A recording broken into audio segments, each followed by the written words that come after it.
Metroidvanias are some of the most unique, yet exciting, games that exist.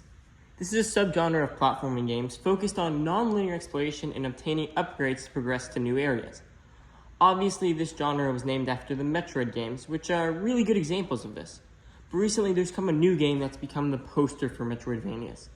Hollow Knight is a beautiful game.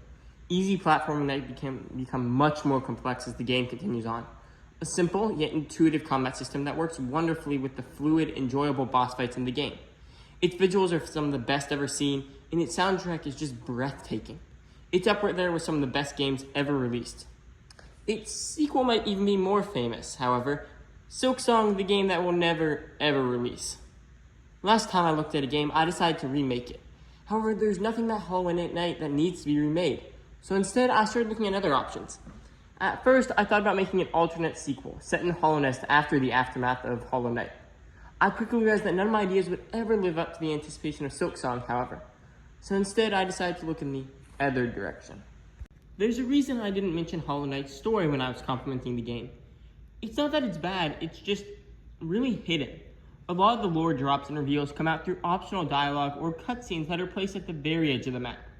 And while that's in line for Metroidvania, and it makes sense that they did it, it's still kind of hard to build a truly comprehensive backstory of what happened in Hollownest's past. Which is where Prequel could come in. It could show hidden secrets and backstories fans have only been able to theorize about, and imagine getting to face off against some of Hollow Knight's greatest warriors in their prime. I think the potential is there, and this series is meant to help bring that potential out. Just like last time, this first video will go over the basics of the new game. Unlike my Arkham series, this video will be much more content-rich, as there isn't small changes I'm making, but large foundations. First of all, let's look at the very basics. Who is the main character? This should be fairly obvious, however. In Hollow Knight, one of the major twists of the game is learning that you're not the Hollow Knight. The Hollow Knight was someone from generations ago who sacrificed himself to save Hollownest. A prequel should go back over the story of the real Hollow Knight and his attempts to save Hollownest. But how would he do this? We know that to seal away the infection, the Pale King recruited the Dreamers to help him. But going out and finding the Dreamers to recruit them as the Hollow Knight would be almost the exact same quest you went on in the original game. So instead, my idea was for this game to focus on a quest more related to the actual Hollow Knight. What if, at the start of the game when the infection begins, the White Palace is corrupted and damaged, forcing the Hollow Knight to flee the palace and enter the ancient basin? The events of the game would focus on the Hollow Knight's search for his purpose, as, without the Pale King's guidance, he is unaware of what he must do. Eventually, he stumbles across an ancient tribe of shamans. In their attempts to aid him, they realize that you are, in fact, a being built out of pure void. This means you have no consciousness and therefore no memories. In their attempt to help you, they explain that there could be a way to return your memories to you, and therefore find the answers you've been looking for. To do this, you need to return to the site of the memory, then focus to be able to see it. This gives you your new main goal, much like the Dreamers are in Hollow Knight. By finding the memory sites and viewing them, you can build up a recollection of the Hollow Knight's past. After viewing enough of them, you would see an extra memory which shows the Pale King explaining how the fate of Hollownest rests on your shoulders. With your purpose discovered, you go to seal away the infection and save the kingdom. The story would be focused on self-discovery and internal turmoil, which I think is a good complement to the original game's theme of sacrifice. What's more, the search for his memories would be what tarnished the Hollow Knight, making him an impure vessel. Next, I want to look at some of the recurring character types that look like they will be showing up in all of the Hollow Knight games. The first is the Mount, or Fast Travel Bug. In Hollow Knight, the last/old stag takes this place, being a wise and kind NPC who offers his services to help you around Hollownest. In Silksong, it seems like we'll be meeting the Bell Beast as the Mount. What's more, it seems that, unlike the stag, there will be a boss fight required to unlock fast travel with the Bell Beast. For the prequel, I'm not really sure what to do. It will obviously be the stags once more, but how should the stations be unlocked? This game would take place during Hollownest's prime, or rather the end of it, which means there would be several stags working at the station, and all of the other stations would be available for them to use. So how, story-wise, would it make sense for the Hollow Knight to not be able to travel all across the world using the first stag station? Well, while Hollownest is in its prime, this is also during the first wave of infection. So what if the Pale King initiated a lockdown when the infection began, in an attempt to stop the spread of it?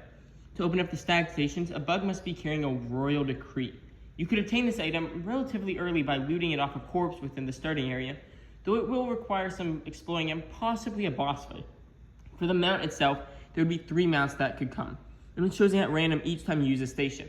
The first would be a younger, blustery stag who brags about how one day he'll leave Hollow Nest and explore other kingdoms. The second is a middle-aged female stag who enjoys traveling the caverns and getting to see the natural wonders of Hollow Nest. And finally, there would be an older, grumpy stag who eagerly awaits the day he can retire from his work and spend the rest of his days with his children and grandchildren. Each of these characters is meant to contrast with each other and with the old stag from the original game. The next character archetype is the map maker. This is normally some kind of explorer who's mapping out the kingdom in question. In Hollow Knight, it was Cornifer, who explored Hollow Nest and sold you maps, either himself or at his wife's store. Silksong introduces Chakra, a more combat-oriented cartographer who, while her character has not been shown yet, I would guess as some sort of boss fight.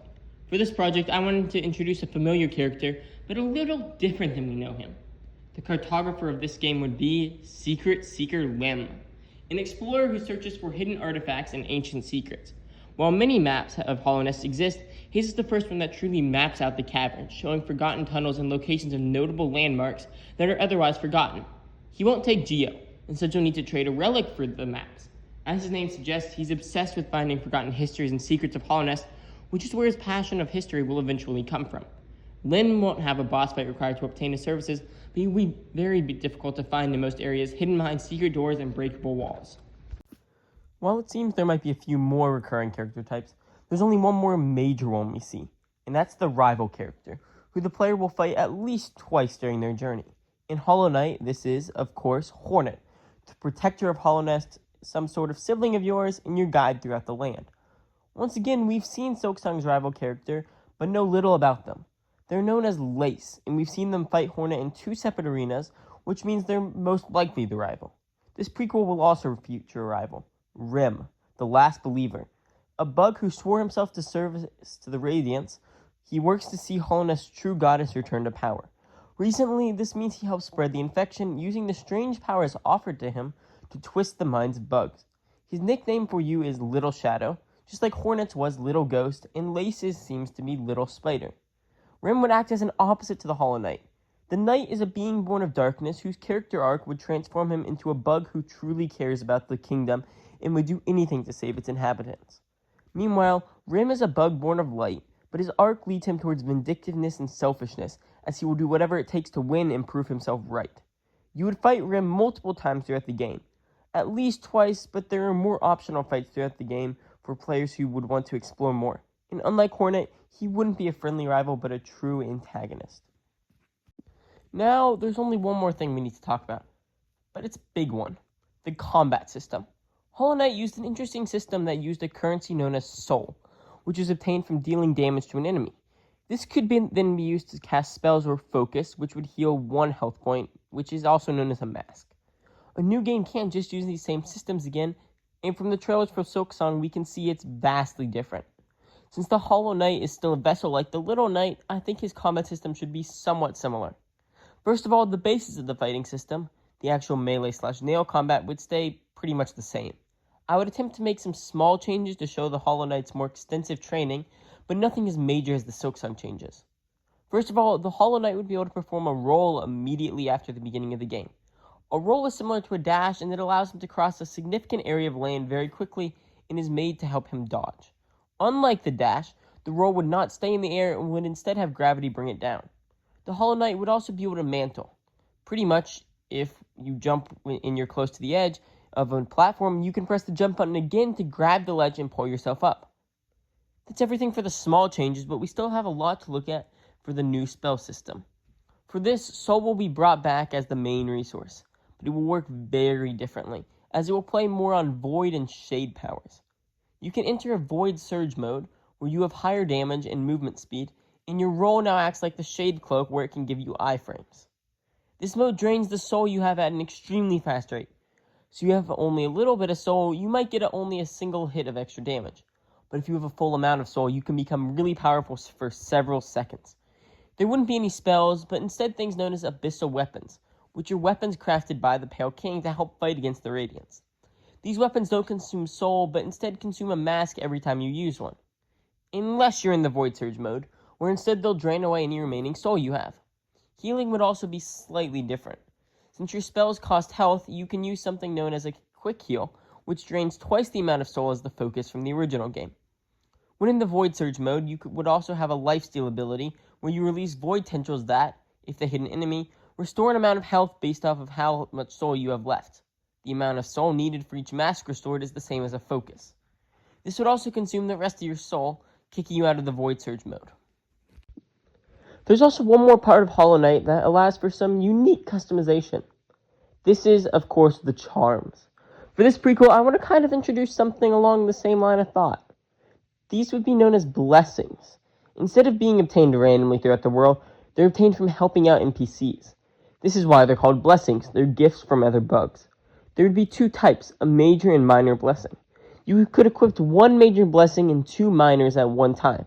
I will go over each of these blessings at a later time and the different bugs who will give them out. That's everything I have for this video. This is meant to lay down the foundation from which I can build up more concepts for story moments and boss fights. Next video, I'll be laying out even more foundation, as I want to go over the starting area this prequel will have.